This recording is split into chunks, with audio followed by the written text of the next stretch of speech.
As usual. In Pit Lane would like to acknowledge the support of the following sponsors. We thank them for their support of In Pit Lane.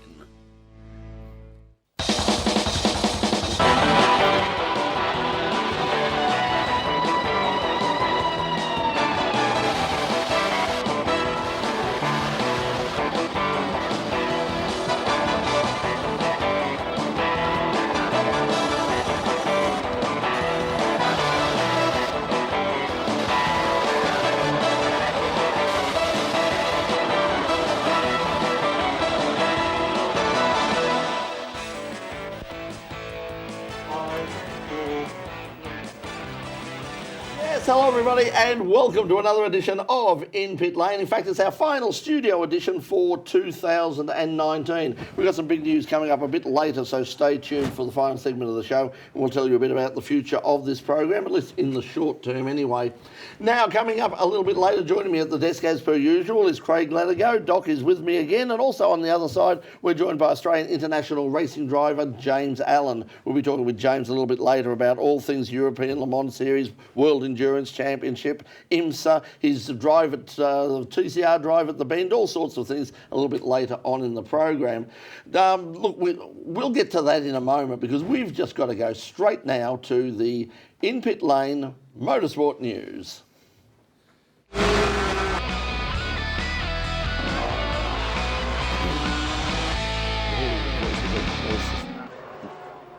About 5, I think. Porsche has taken out the prestigious Victorian Tourist Trophy race at last weekend's Island Magic. The team of Andrew Tebb and international driver John Martin won the prestigious race, ending a winning streak by the Audi of Gary Higgin. Andrew McPherson and Ben Porter also in the Porsche were second, with Higgins Audi this year co-driven by Dean Canto in third place. Saturday's first one-hour race was abandoned after a massive crash involving the Porsche of Brad Schumacher. The crash caused major damage to the car, but thankfully Schumacher was shaken but not seriously hurt. Yeah, I don't know. Daniel Tomasi is the new holder of the 50k plate for Sports Sedans. Tomasi led home Michael Robinson for the win. Daniel's son Stephen is also a former two-time race winner. So the Tomasi household has 3 plates to serve the hors d'oeuvres at Christmas dinner. Tomasi led home another former winner, Michael Robinson, in his Monaro, with Dean Camp's Corvette third. Formula Ford saw a victory to Cody Donald. Donald led all the way in an unusually processional Formula Ford race to beat Kyle Gurton and Ben Barguana. Nick Schembri was 5th in his Formula Ford debut. Former Australian Formula 2 champion Richard Davison again showed that age may weary them, but it doesn't slow them down, winning the Formula Ford 1600 class in the Acura Australia Van Diemen RF9.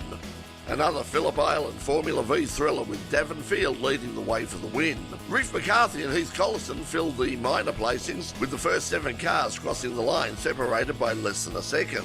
The 944 Porsches have returned in good numbers this year, and it was John Kennedy that led home long-time competitor Richard Howe for the win. Local driver Anthony Westaway was third. And in the battle of the American muscle cars and historic touring cars, it was Michael Michelli and his gorgeous Mustang that led home the bigger-engined Camaros of Darren Collins and John Mann. A win to Super GT over DTM in the first Super GT versus DTM Dream Race. Race 1 at Fuji saw a win to New Zealand driver Nick Cassidy to give Lexus their final victory in Super GT competition. Starting from pole, Cassidy's task was made a whole lot easier after fellow front row starter Audi's Loic Duval failed to make the grid after crashing on the installation lap. Cassidy held off a late charge from Kudai Sakakoshi, who finished second in his Honda NSX GT ahead of fellow Honda driver Naoki Yamamoto. Duval was back at the front of the grid for Sunday's second race and jumped to an early lead. Rain Carthagena quickly took control of the slipstreaming past Duval at the start of the second lap and holding off repeated challenges from Yamamoto, Sakakoshi and Dosuke Nakajima. Duval's winning chances ended when he suffered a left rear puncture, as did fellow Audi driver, DTM champion Rene Rast.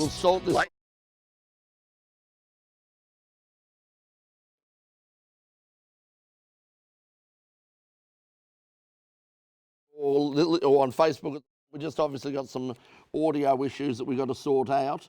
But yeah, we'll get this sorted out before we go back, and then we can do that again. Hello if you're watching on YouTube. We are going to start again.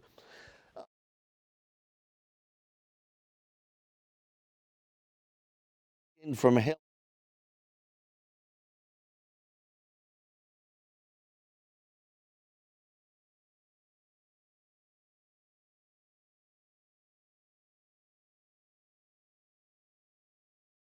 That or the weekend, or if you were planning to watch it,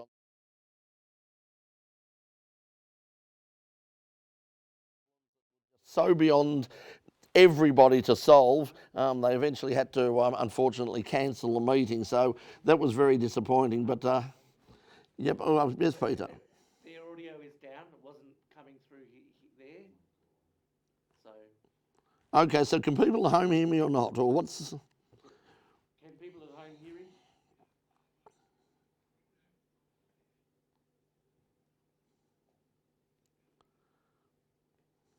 Okay, they're going to put up a technical difficult side. We don't know if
In Pit Lane would like to acknowledge the support of the following sponsors. We thank them for their support of In Pit Lane.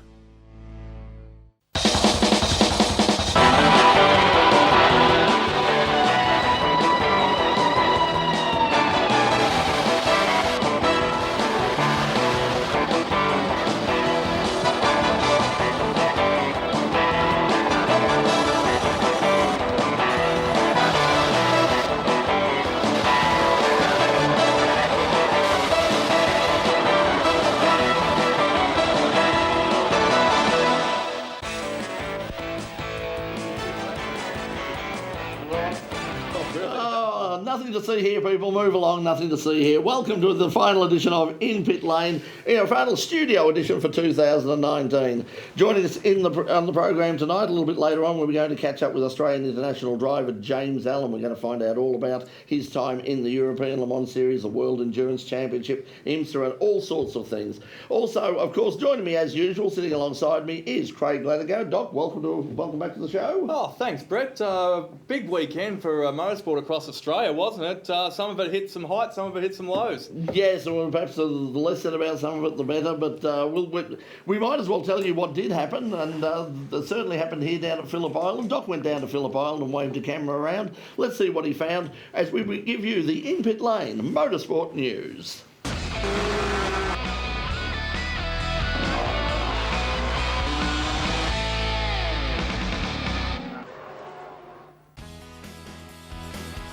Porsche has taken out the prestigious Victorian Tourist Trophy race at last weekend's Island Magic.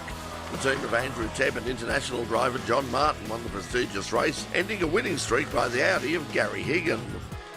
Andrew McPherson and Ben Porter, also in a Porsche, were second, with Higgins' Audi this year co-driven by Dean Canto in third place. Saturday's first one-hour race was abandoned after a massive crash involving the Porsche of Brad Schumacher. The crash caused major damage to the car, but thankfully Schumacher was shaken but not seriously hurt. Daniel Tomasi is the new holder of the 50k plate for sports sedans. Tomasi led home Michael Robinson for the win. Daniel's son Stephen is also a former two-time race winner, so the Tomasi household has 3 plates to serve the hors d'oeuvres at Christmas dinner. Tomasi led home another former winner, Michael Robinson, in his Monaro, with Dean Cam's Corvette third. Formula Ford saw a victory to Cody Donald. Donald led all the way in an unusually processional Formula Ford race to beat Kyle Gurton and Ben Bargwanna. Nick Schembri was 5th in his Formula Ford debut. Former Australian Formula 2 champion Richard Davison again showed that age may weary them, but it doesn't slow them down, winning the Formula Ford 1600 class in the Ecurie Australie Van Diemen RF9. Another Phillip Island Formula V thriller with Davin Field leading the way for the win. Reef McCarthy and Heath Collison filled the minor placings, with the first 7 cars crossing the line separated by less than a second. The 944 Porsches have returned in good numbers this year, and it was John Kennedy that led home long-time competitor Richard Howe for the win. Local driver Anthony Westaway was third. And in the battle of the American muscle cars in historic touring cars, it was Michael Michelli and his gorgeous Mustang that led home the bigger-engined Camaros of Darren Collins and John Mann. A win to Super GT over DTM in the first Super GT versus DTM Dream Race. Race 1 at Fuji saw a win to New Zealand driver Nick Cassidy to give Lexus their final victory in Super GT competition. Starting from pole, Cassidy's task was made a whole lot easier after fellow front row starter Audi's Loic Duval failed to make the grid after crashing on the installation lap. Cassidy held off a late charge from Kudai Sakakoshi, who finished second in his Honda NSX GT ahead of fellow Honda driver Naoki Yamamoto. Duval was back at the front of the grid for Sunday's second race and jumped to an early lead. Indian driver Narain Karthikeyan quickly took control of the race, slipstreaming past Duval at the start of the second lap and holding off repeated challenges from Yamamoto, Sakakoshi and Daisuke Nakajima. Duval's winning chances ended when he suffered a left rear puncture, as did fellow Audi driver, DTM champion Rene Rast. Late in the race, the safety car was brought out after a multi-car accident took out several of the top Super GT cars, including Sakakoshi and Nakajima. This left Karthikeyan to take the win from the battling DTM pair of Duval, who'd made a great comeback, and Marco Wittmann. However, a 1 second penalty, yes, 1 second, meant Duval was relegated to third place. It began in the Southern Hemisphere at Mount Panorama, Australia, and it ended in the same half of the world, with the return of international racing to the famous Kyalami circuit in South Africa. Nick Tandy, with co-drivers Dennis Olsen and Matteo Jamnay in the Frigadelli racing team Porsche 911 GT3, crossed the line first in a dramatic rain-affected race to win the first ever Kyalami 9 hours. The win gave Olsen the 2019 Intercontinental GT Drivers title and Porsche the Manufacturers Championship. Second place went to the Volkenhorst Motorsport BMW N6 of Nicky Katzberg, Christian Crodnier and Mikkel Jensen. Completing the podium was the GPX Racing Porsche of Richard Leitz, Michael Christensen and Kevin Estra. The teams will now have little time to rest as many of them prepare for the opening round of the next series early February at Mount Panorama, Bathurst. And the end of an era in Asian GT racing. After 8 successful years and several rounds here in Australia, Australian driver Yassir Shahin has won the final Audi R8 LMS Cup Asia. Shahin won the series with a strong showing in the final round in Sepang. A win in Saturday's race, followed by a 5th place finish on Sunday, was enough to give the Australian driver the honour of becoming the final ever Audi R8 LMS Cup Asia title holder. The series, which began back in 2012, is to be replaced by the new Audi Sport Asia Trophy, which will reward all privateers for their success achieved in all levels of racing conducted locally. A points-based distribution system will see the best drivers awarded prizes worth €100,000, plus the chance for free entry into the Suzuka 10 Hours in 2021. And that's the In-Pit Lane news for this week and this year. And, judging by my voice, it couldn't come soon enough. There'll be more news next year. We hope. Yes, came to see the Audi R8 LMS Cup going away. If you remember, if you have a look on our YouTube channel, you'll remember that many years ago they invited us to a place called Ordos in Inner Mongolia. You really need to go and have a look at that episode of In Pit Lane. But right now, when we come back, keep watching this episode, and when we come back, we're going to be joined by our special guest James Allen. This is In Pit Lane. Don't go away. We'll be right back. Okay, so for all of you watching live at home, yeah, that was the R8 LMS Cup has been very successful over the years, but it's a good system that they've got now. They're sort of expanding it out so everybody, and I don't know, they've sort of said within Asia, I don't know whether that will include Australia as well, because they're going to count things like the equivalent of state championships and all the rest of it, so that everybody has so rather than sort of run a standalone series, basically any Audi customer can be a part of that. And enjoy the fruits of everyone, so that way everyone can join in, and if they place a race here or they place a race there, doesn't matter what state it is, everyone can join in. There's not going to be too much conjecture. No, you can't. Scrutineering will rule someone out or something. There's just so much GT racing going on. It's absolutely crazy. This is the final episode of In Pit Lane in the studio, and as I said, but coming up over the next few weeks will be some what we're calling sort of encore performances. They used to, back in the old days, they used to call them repeats, but no, not anymore. In the wonderful world of Newspeak, it is now encore performances of In Pit Lane, but also we've got a lot of new stuff coming up as well. We'll take you to Sandown for the historics, Formula 5000, Group P, R and Q, all of those sort of categories, historic touring cars and a few others. We'll also take you out for some speedway racing, and we've got some specials coming up from overseas as well, stuff that's being sent to us even as we speak. So that's coming up. Keep your eye on inpitlane.com, and in particular the In Pit Lane Facebook page, and that will let you know when those particular shows are being screened. I was going to say, did that little frog have them all in his case there when he was just saying bye a minute ago? He's got a few reels packed up in that, has he? He was there. There were a few reels. Channel 31 said, we should do it, and they said, well, put on some old shows. And I went, I don't keep old shows, and they went. We do. You keep old magazines, but yes, you don't keep old shows. Don't keep old shows. Good thing they're keeping them for you then. It's lovely. So thank you to Channel 31 for keeping some of the old shows, and you'll see over the next few weeks. We're not just going to repeat them willy nilly. We're going to do things, and we'll spice it up as well.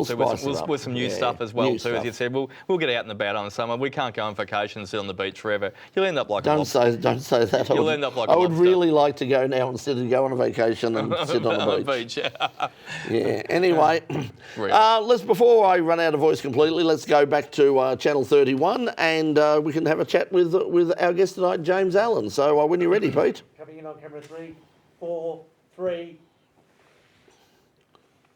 Welcome back to In Pit Lane here on Channel 31.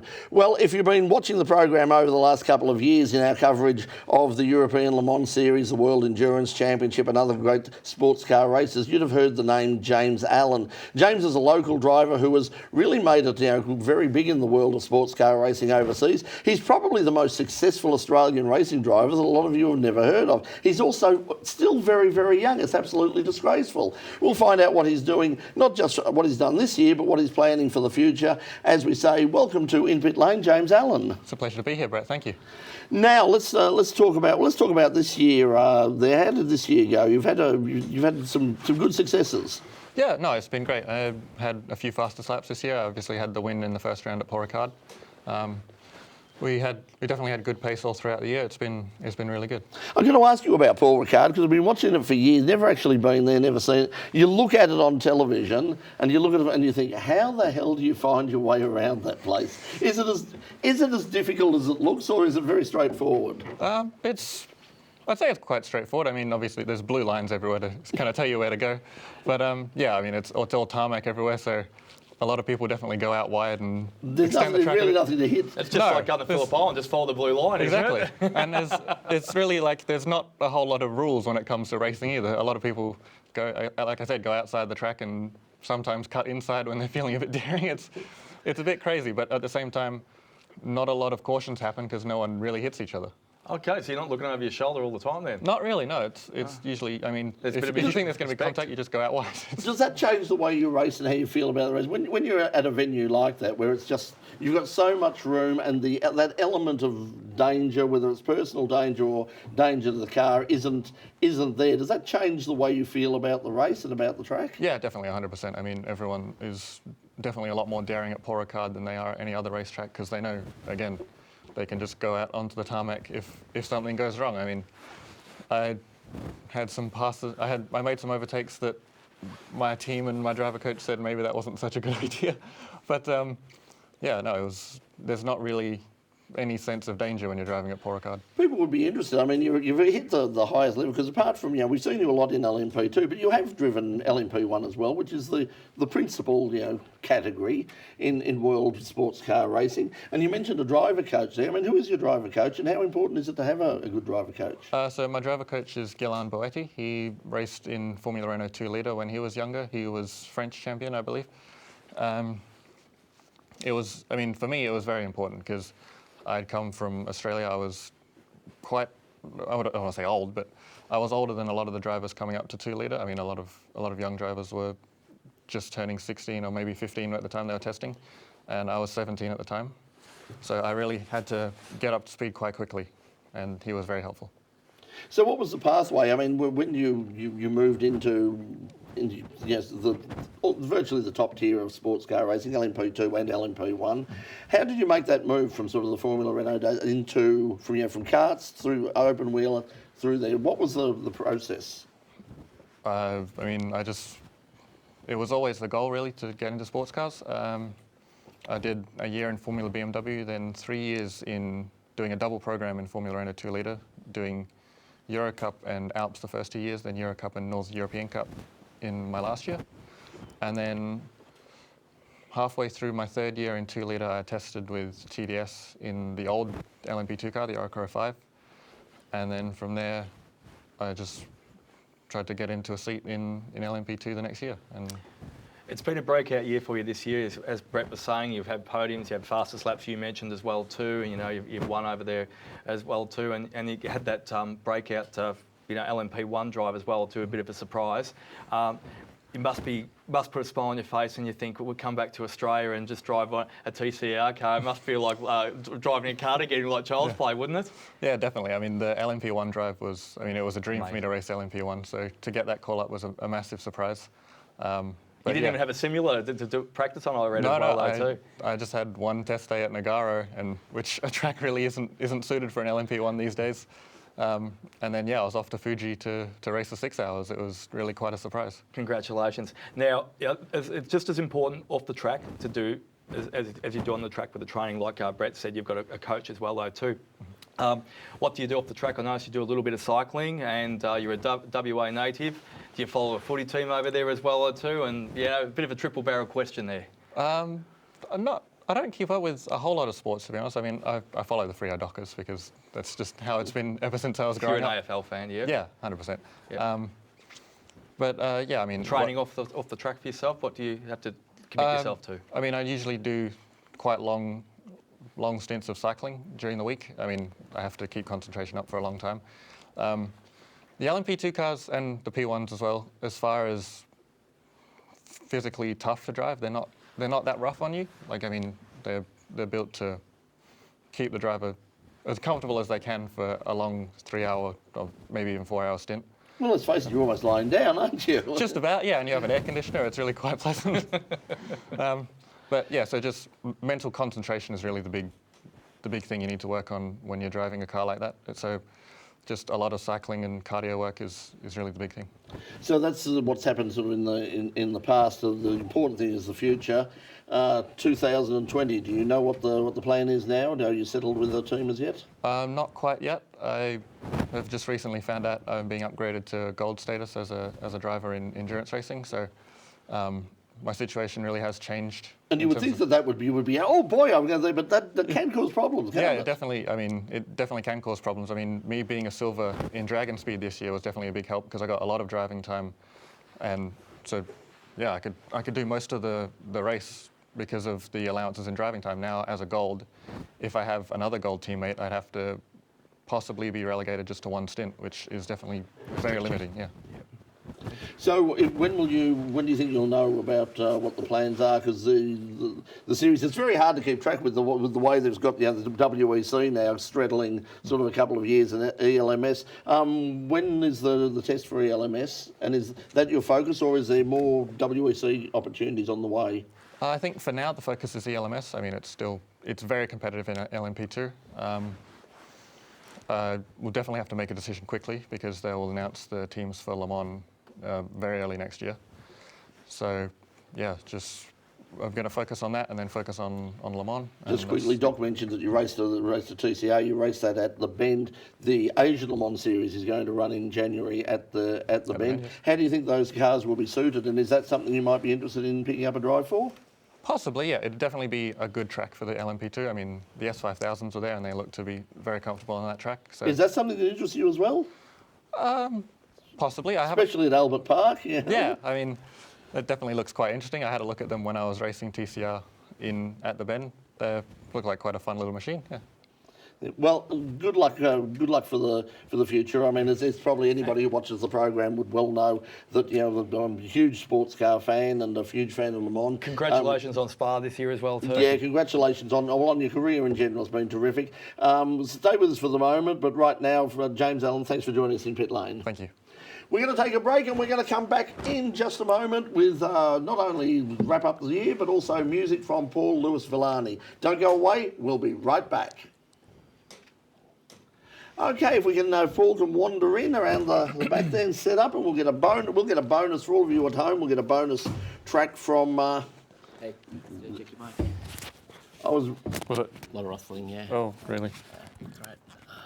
So move around. Don't know how to break this to you, Darren, but the interview is virtually over, so but we'll still chat. Yeah. Oh, exactly. Yeah, it's.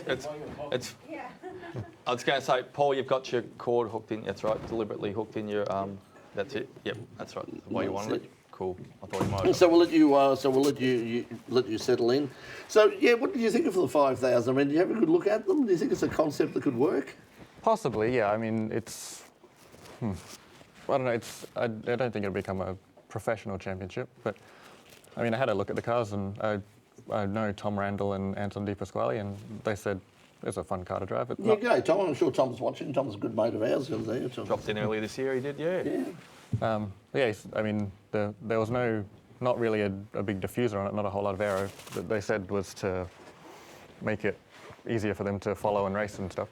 Yeah, that's less aero. It's a double-edged sword, isn't it? Yeah. I mean, because you want to see passing, you want to see there. But yeah, I must admit that when I saw them for the first time on the test day at Phillip Island, and then when we went for the first round, I looked at that aero package and how skittery they were at times. I thought, oh, gee, that's yeah. I'm not.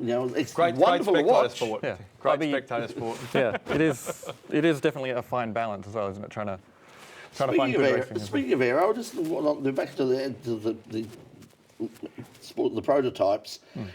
Whenever we show any prototype stuff on the program, we get sort of mixed views. A lot of people, we get feedback from a lot of people saying, God, those things are ugly. And the main reason is the Honkud Great fin on the back. And the fin is there for safety reasons. Have you noticed, at any time that you've been out and you've had a spin or something like that, do you notice anything from the fin? I mean, does the fin do its job, or do you think it's necessary? I'm trying to remember. I don't think I've really had a very high-speed spin, to be honest. I usually... So the fin's working. Obviously it's working, yeah. Yeah.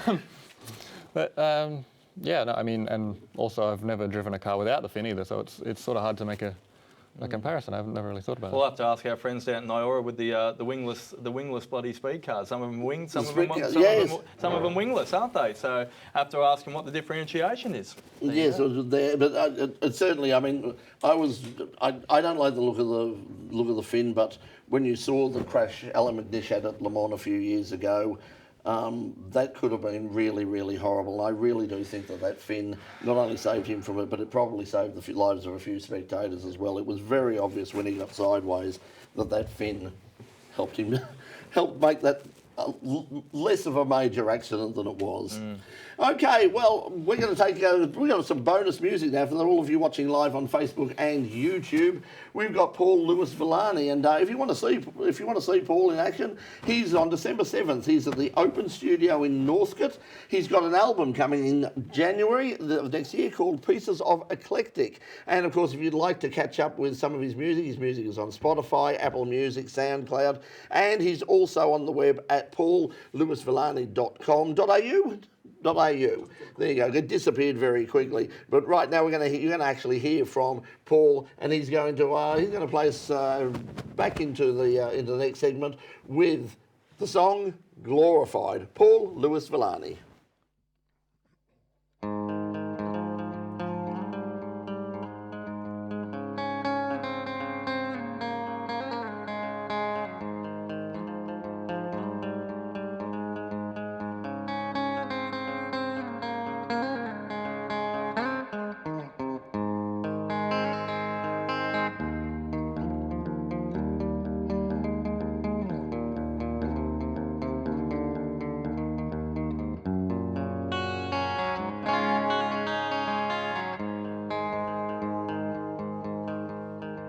Once upon a time I had this feeling that was mine. Then I shared it with a friend, but it was all that I could spend. Holding back the tears that promised so much yesterday. With golden hair and golden lips, she took all my cares away along the way. In my heart you might find, in the darkness got a light. Nothing left is holding me, so I guess I'll always be glorified.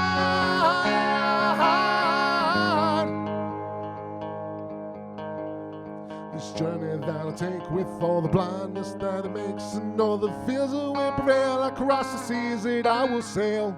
Over the hills and far away we pass the age of changing ways, and the grass will grow across the fields that we will pass along. Wait,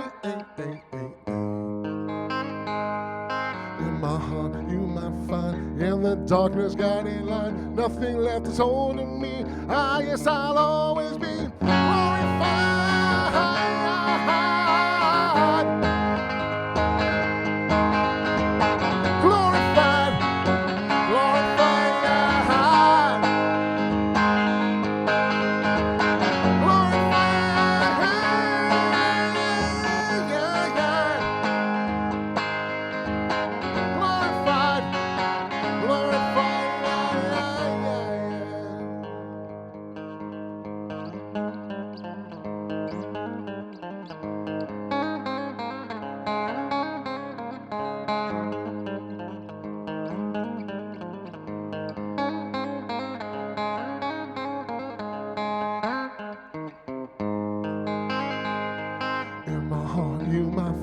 In the darkness got a light, nothing left holding me, I guess I'll always be glorified.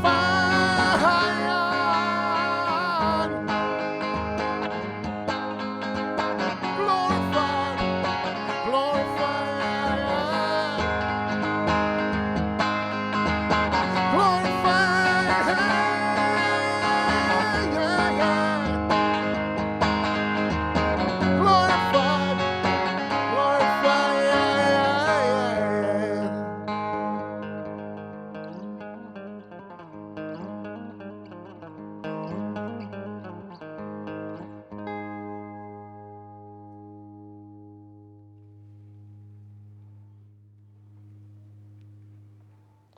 Paul Lewis-Villani and Glorified. And remember, you can see Paul at the Open Studio in Northcote. He's going to come back and play us out on the Channel 31 program a little bit later on in the program.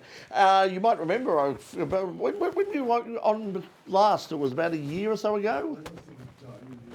A year ago with Ella and the Beast. Al Bates and the Beast. Yes. Yeah. And we actually came through. We released an album in April this year. Just self-titled, Al Bates and the Beast. And yeah, we've been playing a few shows around town. Obviously got some solo projects happening at the moment. And with the band that we call Devil's Kiss, we're releasing a single in January, so it's busy. So you download all the beats out tonight and you're on your own. Exactly right, yeah. Too much of a beast for many people to take. Okay, well, if you'd like to just stay there for a moment, Paul, and we'll go back to Channel 31 and let people know what's happening. Peter, you're looking concerned, Peter. I don't like it when you look concerned. I don't like it when I see anybody concerned. You would like me to throw to the? Are you sure of this, Peter? Throw to you something? would, okay. Peter's saying, are you getting word from upstairs? You're getting from up high from Sean. Not quite yet, but I just wanted to make sure you remember to throw to. I will. Whenever you're ready. Whenever I'm ready. I think I'm.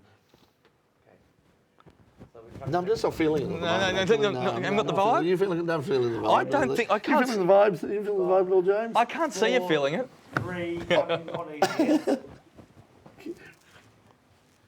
Brought to you by the Motoring Diary, your must-have guide for all motoring enthusiasts. So what's happening this week in local motorsport? Well, it's the Alpine Rally. One of the longest running events in the country, the Alpine is a highlight for all rally fans. The event's held in the beautiful East Gippsland region with rally headquarters at Lakes Entrance. Up at Winton it's the XL Enduro. There'll be more Hyundais there than a Korean shopping mall car park. And will there be coach racing? Well, of course there will. Also on the cards are more endurance racing from the HQ Holdens. And there'll be races for minis. Yes! Minis! So head up the Hume and say hi to one of Hyundai. And that's what's happening this weekend in local motorsport. Now, just to let you know, this is our final program here in the studio, our live show here on Channel 31. But coming up over the break, there will be an In Pit Lane Summer Series. Channel 31 contacted us and said, look, save us from the wasteland that is Christmas and New Year television programming. Please, we beg of you. And they got down, they were very nice and they cried a lot. And I said, no. National Lampoon's Vacation's not getting another rerun? It's not, Christmas Vacation not getting another rerun. But In Pit Lane will be getting reruns. We'll be getting all sorts of things, including programs like specials from the Sandown Historic, from Nyora Speedway, all sorts of things coming up over the next Christmas and New Year period on Channel 31. And also, so keep an eye out on the In Pit Lane Facebook page, and also keep following us out on the YouTube channel and be notified when we put new programs up. There'll be things just popping up left, right and centre. Like spring, like the gardens popping up everywhere at the moment as well, though. Everything, and all the weeds and all the rest of it. Hey, listen, we're running right out of time. This is, as I said, the final program of this season and, of course, this particular year. If you've been watching the program right throughout the year, if you've been following me at any stage, you'd know that this has been the worst year of my life. It has been a horrible, horrible year. After losing my best friend Melissa, and a lot of stuff has happened. The thing that has sort of kept me going over the past year has been this show and the people behind it. And I just want to say thank you to everybody. I'd like to say to Doc, who sort of jumped in when Melissa came. He said, "Look, I'll jump alongside you." It's my pleasure. It's as you said, we're one of the most dysfunctional families, but we all bond. So we're blood strong, aren't we? We make it work. I could go into all sorts of reasons why it shouldn't work, but it just does and has done for over 23 years. So thank you to everybody who's been a part of this program, all of the guests, all of the musicians, absolutely everybody. Speaking of musicians, I have to say a very big thank you to Leanne Campbell, our musical director, who's organised all of the talent that you see every week on the program. It's been a very eclectic mix of entertainers on the program. We've had big bands, we've had individual acts in all sorts of genre. And tonight, to take us out for the final program on this particular season, is somebody rejoining us again. He was with us this time last year. He's back again. It's Paul Lewis Villani, and you can see him at the Open Studio in Northcote. He's got an album coming up in January, Pieces of Eclectic, and he's got music on Spotify, Apple Music, SoundCloud, and his website is there as well. So until we see you, well, we'll see you sort of next week, but until we see you hopefully back in the studio in 2020, from Doc, from myself, from all of the family here on In Pit Lane, thank you once again for watching. And to take us out, this is Paul Lewis Villani and whatever he's playing, because I don't have attract what you reflect. Oh, that's what sorry. it is. Thanks, Paul Lewis Villani.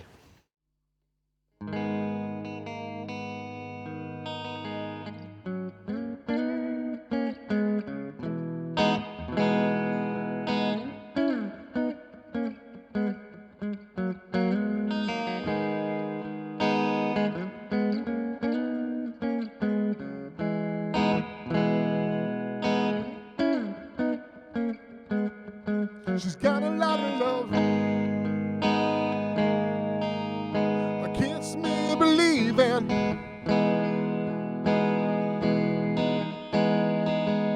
She's got a lot of love. Sometimes changes with the seasons. Ain't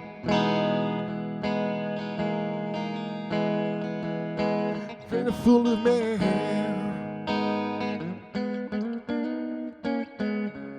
Still I stay. But I'm out what your dreams. You're not as useful as you've been.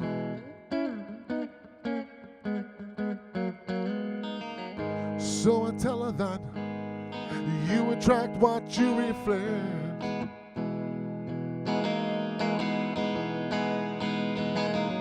So I tell her that you take down what you neglect. She came today, yeah, made her peace and showed the way. She came today, brushed her hair to the side. I thought this was just a phase. She's the perfect storm, lightning and thunder. Yet I'm the complicated one, with limitations and useless expectations, yeah. Too bad about your dreams. They're as futile as they seem. Too bad about what you need. You're not as useful as you've been.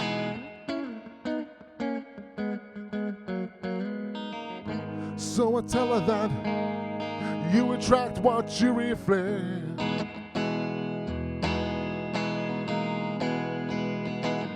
So I tell her that you destroy what you neglect. Well, she came today, yeah, with just a smile, took my cares away. Well, she came today, wiped the tears from my face and washed her hands in my pain.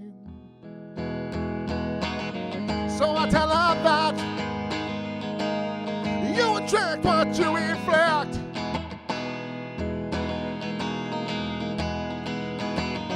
So I tell her that you destroy what you neglect. Well, she came today with just a smile, took my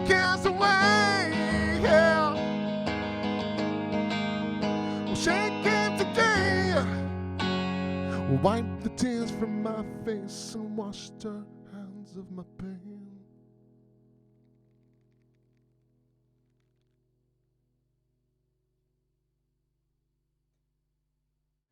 Paul Louis Villani. Now we're back for just very briefly. Thanks, Paul. And by the way, nice end out. That was lovely, guys. Just wanted to address. Yes, we've got some serious flickering going on all of a sudden up there on the lights. I just wanted to come back briefly because some people have raised this online. I just wanted to explain a couple of things regarding this weekend at Adelaide International Raceway for the Drags for the Roe Memorial meeting. We told you last week we were doing a live stream, and if you were following the In Pit Lane Facebook page, you would have seen that we were streaming from qualifying in the morning. Unfortunately, they were struck by some really serious technical problems. Massive technical problems, and unfortunately, after incredible amounts of work and just determination you would not believe in order to try and make that meeting happen, unfortunately at the very last minute they had to pull the plug, and a lot of people, I understand an awful lot of people were very disappointed in that. There were competitors from all over Australia. We had obviously come from interstate. There were lots and lots of people involved who were there and gave up their time and paid a lot of money and effort to be there for a race. Track was in a great condition, everything was fabulous, but there were there were problems with the start, there were problems, as we've got with our lights right now, there were problems with the timing, and they just couldn't solve them. Look, it's easy to get on things like Facebook and Twitter and make all sorts of allegations and make all sorts of nonsensical, attacks on people. And if you knew that the work that had gone on behind the scenes to make that happen, and how desperately people were to get that meeting underway, you wouldn't be saying that sort of stuff. There will be an investigation into it all. They will find out eventually, hopefully, what caused all those problems. They'll track them down, and we can get racing back at Adelaide very soon without those problems. But to people out there who are carrying on and jumping up and down, look, if you don't want to support drag racing in Adelaide or at Calder Park for whatever reason, don't. Look, leave your car at home, go up to Sydney, go up to Willowbank, enjoy yourself up there. But in the meantime, I mean, don't attack people who have worked damned hard to make this thing happen, all right? Because they simply don't deserve it. They worked their guts out 3 days straight to make that 18, 20-hour days. Trust us, we were amongst them. Stuart, our director, Stuart Fairweather, was up to his neck in wiring as well, helping them out, trying to find a way of getting that meeting to happen. It just couldn't happen.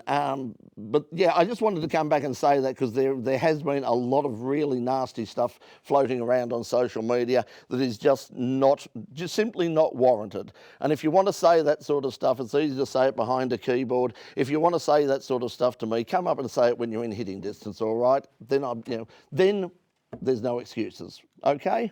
I just got one more thing I just want to add as well too, Brad, that well, you said you thanked us and the family, and we, on behalf of everyone here, we want to thank you. This show doesn't happen if we don't have Brett. Full stop. Brett is absolutely his director. I only do it because it's a condition of my parole. Oh, exactly. But the show is Brett. I love the strobe light we've got now. Exactly, we've got the strobe light. The other thing is, too, Brett makes this show happen. He brings us all together. He's like the matriarch of this particular show. So we hope to come back next year. I also want to say thank you, because I'm getting a few on the live streams and the social media. Thank you to our fans that keep watching us and keep supporting us. They're the ones that keep on saying hello to us when we go out to the meetings and we go and watch James race or 20 million other people out. Doesn't matter what category you're in. We want to say thank you to the fans for keep watching us, keep supporting us. And we really appreciate it. It is good, to go out into there. Sometimes I remember, it was one thing Melissa used to say, like she said, sometimes it would really get annoying, but it's like, it goes with the territory, and it is really nice sometimes to get that boost when somebody who you've never met before comes up to you and says something nice, or even better and I don't know if I've told this story, at Dandenong Plaza about 2 or 3 years ago, I've told this story there. I was sitting in the food court, and a man came up with me and put a bottle of scotch on the thing and said, "I just wanted to say thank you for the show." That is just brilliant, and it's just the small tokens, but He doesn't. And now that inflation is now 2 bottles. If anybody's interested, it's 2 bottles of scotch. But he doesn't bite. And black label too. None of this cheap shit, all right? So I have standards. I know it doesn't look like it, but I've got standards. Keep liquor in his cabinet because that's why we'll keep the show going as well, though, too. So, no, thank you to all the fans that watch us and come up to us and see us meets and watch us on Thursday nights religiously and set their timers for Facebook and YouTube. We really appreciate it. And we couldn't do it without people like James and every other guest thanks to all the drivers and the guests who have come in. James, thanks a lot for coming in. I was thrilled when I saw that you were coming back in town. I thought, this would be great to have you on because we have followed you. We have followed your career over the last couple of years, and really, I hope everything goes really well, and we see you back behind, hopefully in the wheel behind her. There's, I believe, a French company are coming back into. You got any? You're seeing you're sort of living in France right now. You got any sort of connections with the Peugeot company by any chance? Not a whole lot. I mean, You better make some, I think. I definitely love to drive a hypercar. Start some French lessons. Yeah, definitely. How are you handling that, incidentally? How's your French? My French isn't that good. I mean, fortunately and unfortunately, the place I'm living at the moment is quite accommodating towards English-speaking people. So they are that. I made all sorts of attempts. Every time I've gone there, I've made all sorts of attempts to speak French, and they go, no, but there's just no, and they start speaking English too. Anglais, sir, anglais. No, don't even try. We understand. You're embarrassing us. Hey, thanks for coming in. Thanks for your parents for coming in with you and all that. Paul, thank you for coming in again, mate. Really appreciate it, and hopefully we can see you back with perhaps one of the bands next year. Sounds exciting. Love to. Yeah, we'll make this a yearly tradition, I think. Like Andrew Westacott coming on the week before the Grand Prix. Thanks, everybody. I think it is now time to officially say from In Pit Lane in the studio for this year, it is good night, thank you, fuck you, bye.